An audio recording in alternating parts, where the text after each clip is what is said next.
Hello everyone, this is Mumbo and welcome back to another episode on the Hermitcraft server. This is episode 116 and today we are starting things off in my very new and very fancy villager trading hall. This place looks absolutely spectacular. I'm already really loving it and we haven't done any decoration work yet. Can you imagine how cool this place is going to look when we get all of the white concrete on the walls, we get some cyan terracotta in place, we just turn this thing into what looks like a huge laboratory. I mean, laboratory is probably the wrong word because we're gonna have, we're gonna have a lot of villagers kind of set up in small cages and things. It could end up looking like a very evil testing facility if we go like that, but still, I think it's gonna look great. And you know, if you are an extremely big company with a lot of money and you need to test a lot of very harsh chemicals, then just let me know. I might have a testing facility for you. I wouldn't want to turn down any potentially extremely lucrative plans. I mean, I really like classic cars. And before anyone takes that out of context, we're in Minecraft, okay? I'm talking about villagers, and there's no such thing as a harsh chemical in Minecraft, other than lava. That's like that's the harshest of the harsh chemicals, and it's not even a harsh chemical, it's just really hot. Good grief, this tangent's gone on way too far. Should we get on with the episode? So task number 1 of today's episode... Oh! I was not expecting that. Mending. Should we lock his trade? I'm assuming this will lock his trades, right?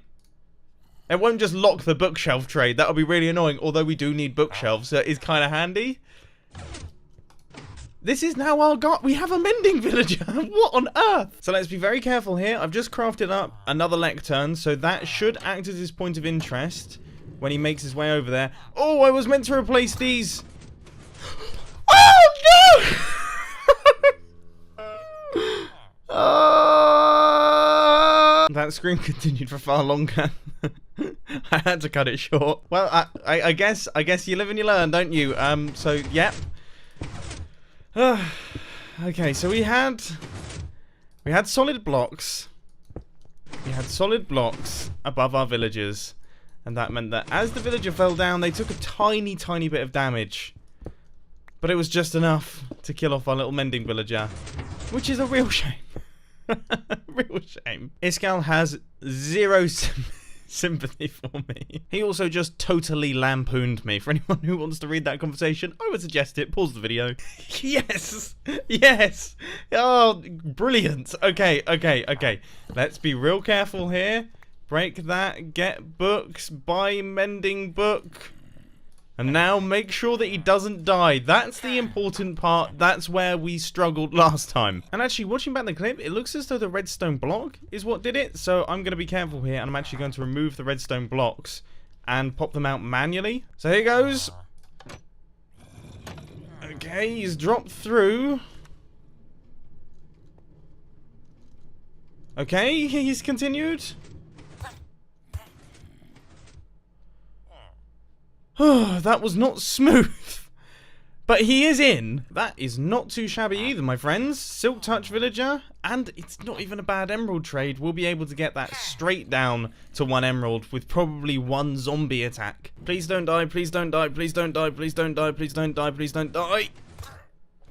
Oh, no. Sea lanterns are not, in fact, transparent blocks. I repeat, sea lanterns are not transparent blocks. And before all of you start calling me stupid down in the comment section, because clearly it isn't transparent, in terms of redstone, it is considered transparent. It acts like a transparent block, but then clearly some things can suffocate inside certain transparent blocks that aren't true. It's all a bit weird. Anyway, what I'm working on right now is a modification to the design that moves the redstone blocks from being on top of the rails, which is where they cause villagers damage, to the sides of the rails where they are perfectly safe and sound. This side has been converted to the fully non-lethal design, but I thought I would test to see if it actually is non-lethal before I convert the other side, because I'm getting fed up of killing all my villagers. Unbreaking 3. You always regret not having Unbreaking 3 in your villager trading system, so this guy now has it. And now let's just go.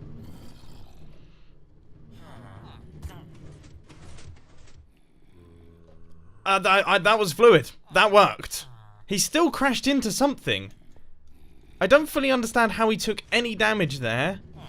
but it was less damage than usual. Not again. I was just flying past Korean's base, and I noticed that the mustache machine is looking a little bit barefaced. He's definitely got his crossface on. I was a little bit confused because I still seem to have my mustache, but now I've looked and it's gone.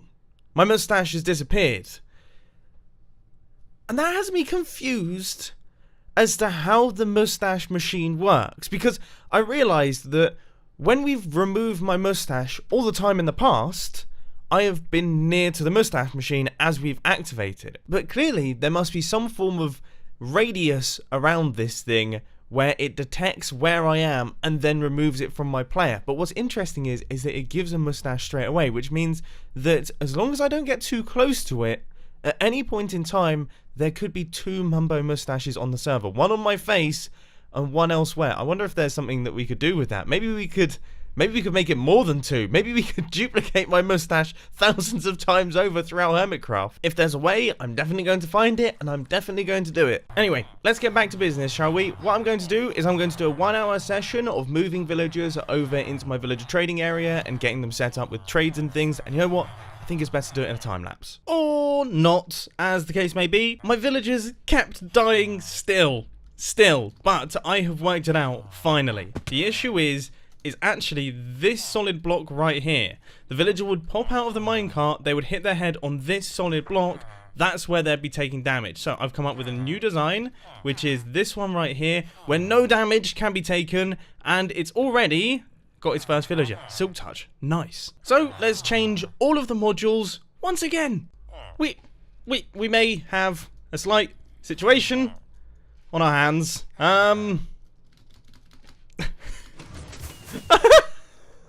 Oh, goodness me. So after some slight mishaps, I think we're now finally ready to go. Let's fill this thing up with villagers. Aqua Affinity seems like a good one to have.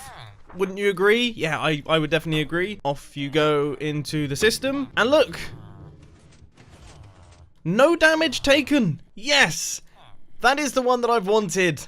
That is the one that I've wanted. Efficiency 5. Nice. We actually have most of the things that I need now. Just protection 4, really. If you die now, I'm going to kill you myself.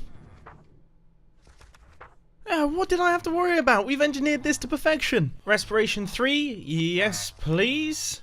Honestly, I have had like mending 5 times now. It's actually starting to get a little bit boring. I mean, seriously, look at this. What is going on? Finally, after 3 Minecraft days worth of trading, I'd say this is worth keeping. Oh!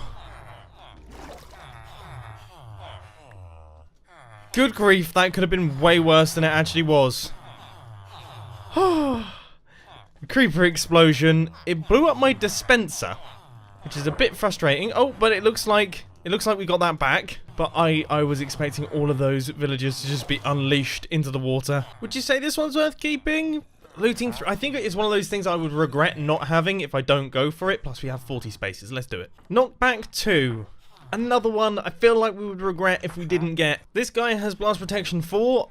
I do get exploded by creepers quite a bit, so I think if we could get a variety throughout my armor, get blast protection, fire protection, projectile protection, and just regular protection, we could do really well. The thing is, we're now reaching the point where all of the really good enchantments that we really need, we actually already have. So now we're just picking up the ones that we will need very occasionally, Flame being one of them. Depth Strider 3, though, that is actually a really good enchantment. One that I thought we had, but I think that's one of the villagers that actually died. Anyway, we have been doing this for around about an hour and a half, maybe even 2 hours now, and this is the selection that we've got so far, which I've got to say, I'm actually quite impressed. And actually, as a quick point on the competition, I would say this system is better than Iskal's system, because with Iskal's system, you have to do all the zombie curing and everything like that before they end up in the villager trading hall, which means that actually getting villagers into the trading hall is a really long and boring process. Whereas we can do that if we want to. We do have a zombie there, so we could do it that way, but we also have our zombie in the villager trading hall itself, which means that we can do the gathering of villagers in bulk and then do the zombie curing in bulk. Kubo, what are you eating? Peanut butter. The answer is always peanut butter. I mean, listen to this guy. Like, how am I meant to record videos with this in the background? You're eating the microphone again. One day I'll teach you how to make my YouTube videos. Anyway, with this trading hall starting to take shape, I think it's time that we actually start work on some of the decoration of this place. Now, I have absolutely zero idea what I'm going to do. None. Zilch. But I think we should just start and see what happens. Now, actually, one type of block that I really want to use in this thing is quartz, and I was reading through the comments, and apparently the grindstone villager, whatever this villager is, where its point of interest is a grindstone, its last trade, if you trade with it a bunch, will be quartz. That sounds like it could actually be really useful. Today is a happy, happy day. Look how many 64 apples. We can make a full stack of golden apples. That means we can cure up villagers so easily. Also, I'm taking these. That is all my concrete. On second thoughts, I'm leaving it here because this is where I make all my concrete. To whoever owns this potion shop right here, you should really, really make potions of weakness because, good grief, everyone will buy them. Now, I thought it would be worth seeing if I could bulk convert villagers. So this guy is now a zombie as well. So we have got 4 zombie villagers here. If I throw this potion of weakness in the middle... He's affected, he's affected, he's affected, and he's affected. Not this one? No! Oh, I so thought we could do it. I think the issue was he was affected so weakly that it lasted a very short amount of time. So next time I'll have to cure this one, and then cure the 2 middle ones. In fact, should we give it a go? Yeah, let's give it a go. Well, this is definitely a good reason to get an iron farm. I mean, can you imagine? Can you imagine? As much as I appreciate all the diamond axes I've acquired off this guy, I've just realised, yeah, we've reached the end and there's no quartz here, and he's a weaponsmith. So I feel like I've got the wrong guy. I misread stonecutter as being grindstone. I don't know how I do this. Is that really it? All of this, and it's 1 emerald per block of quartz. I don't know about you, that doesn't seem like a good deal. I mean, I suppose that is essentially trading 13 bits of stone for 1 block of quartz. I have a lot of stone. I mean, I've got loads up there. So we could... is it a good deal? I mean, considering between these 2 guys, I almost have a license to print emeralds. I would say, yes, it could be considered to be a fairly decent deal. I mean, look at this. We're just kind of flooding them into the inventory. With that being said, I can only buy 12 at a time, which is slow. It almost feels like we need maybe 5 of them so that I can go down the line, picking them up, and just kind of scan back and forth like this. Anyway, quartz situation aside, let's get ourselves set up with some form of nicer looking area. First things first, I thought we would do the floor, and I'm going to keep it fairly simple in here. We're going to go for stone slabs going throughout. I thought we'd have little slab pop-ups, I guess. I mean, we have jump boost. So we can easily jump up, and I want to make it so that it's actually difficult for zombies to do things like that. Okay, that's my goal here. And now that 1/2 is pretty much all completed, I gotta say it's looking quite cool. Like, if we take a look, I've placed in slabs underneath some of these modules too, and it looks really, really clean and really nice. Once we get walls up, it's going to look nuts. It has been a while since I've used this thing. To be honest with you, I've completely forgotten how it works. But if I just chuck this in here, I mean, is it going to activate or... Oh gosh, it sounds like it's activating. I mean, I do love super smelters. Especially ones as fast as this one. I mean, look at this. It is silly how quick this system actually is. It really is stupid. Well, that has covered the floor. The floor is done. But I have no idea what I'm going to do for the roof. Or the walls. Or anything. I'm so lost. I'm so lost for ideas of what to do here. 2 hours of roaming around my house later. I'm not even going to pretend that it was productive. I was trying to think of ideas. And you know when you just kind of wander about. Just trying to think of things. Half doing stuff that you're meant to, mainly just browsing Instagram and Twitter. Well, I've come up with this concept here where we have like bands going round like this, and then in the gaps we're going to have cyan whatever. I think it could look really, really cool. What on earth? That is... How fast is this guy going? Good grief. But yeah, the bands idea, I like it. Like things wrapping around, and then we'll have the same on the other side, and then I guess in the middle we'll just have straight bands going over. that could look pretty cool, I think. I'm very confused as to what the motive was for the person putting cyan terracotta through my concrete maker. Yeah, this... I don't even know. Sometimes you're just lost for words, aren't you, to be honest? Anyway, after using my concrete maker for a little while, I have managed to get myself 18 stacks of white concrete. Hopefully that will be enough, but what I've learned from the past is that it probably won't be, to be honest with you. For some reason, well, I was about to say for some reason, I tend to use large amounts of it, but yeah, I mean, I'm starting to understand why I go through it so quickly. I would say it's worth it, though, because look how nuts this looks. This looks completely bonkers. Holy mackerel. Okay, that's very, very cool. Right, let's get the other side in, which I've now just done. The only thing that is slightly bothersome about this, but there's absolutely nothing that we can do about it, is that this room is not centered kind of this way. It's centered in this direction, so obviously these beacon beams, they run up straight through the middle of the room, but they aren't in the center of the room, which becomes a little bit more obvious due to the way that we've got this set up. But that being said, what we could do is you could actually bend this one around the beacon beams, and that would also fill in this gap, and then we could do some horizontal lines here. That could be the way to do it. Whatever happens, I'm really, really impressed by this. I'm seriously impressed. It's used up almost all the concrete. 18 stacks gone. But look at it. 200 diamonds. It feels like it has my name on it again. And you know what? That concrete that we got seems to be almost the perfect quantity. We have only got 25 left, which I would say is pretty good going. And here is what we've done with the top. That looks... that looks crazy. This is so futuristic. And you know what? It actually doesn't look like a horrible science laboratory. It looks just like a crazy... Look how crazy this looks. That looks like... This literally... A, it feels like I'm traveling into warp speed for some reason. But also... Oh, it just looks nuts.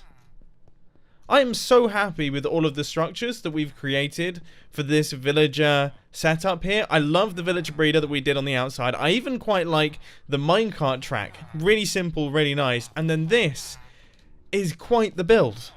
I know I sound like I'm blowing my own trumpet here, and I am, because I have been building this for many, many, many hours today, and I'm just happy to see that the effort has not been totally and utterly wasted, because I can promise you, a lot of the time it is, alright? I put a lot of hours into things that I completely ditch, so I'm so pleased that I have managed to do something that I'm not just going to get rid of next week. Whoa, how did that happen? When did that happen? What happened? And this guy's not been renamed. Okay, let's get name tags on all of these villagers, because clearly something is up. You know what? I think I'm actually just going to have to cure him. Thankfully, I had the weakness potion and also my golden apples in that chest over there. I don't have any emeralds, so there was no way for me to get name tags from that guy at the end there. If we hadn't had that stuff, we would have lost our flame dude. What was that, Kubo? What's up, dude? Yeah, I know, villagers being attacked. You're really wanting to be in my videos at the minute. Subscribe, subscribe, subscribe, subscribe, subscribe.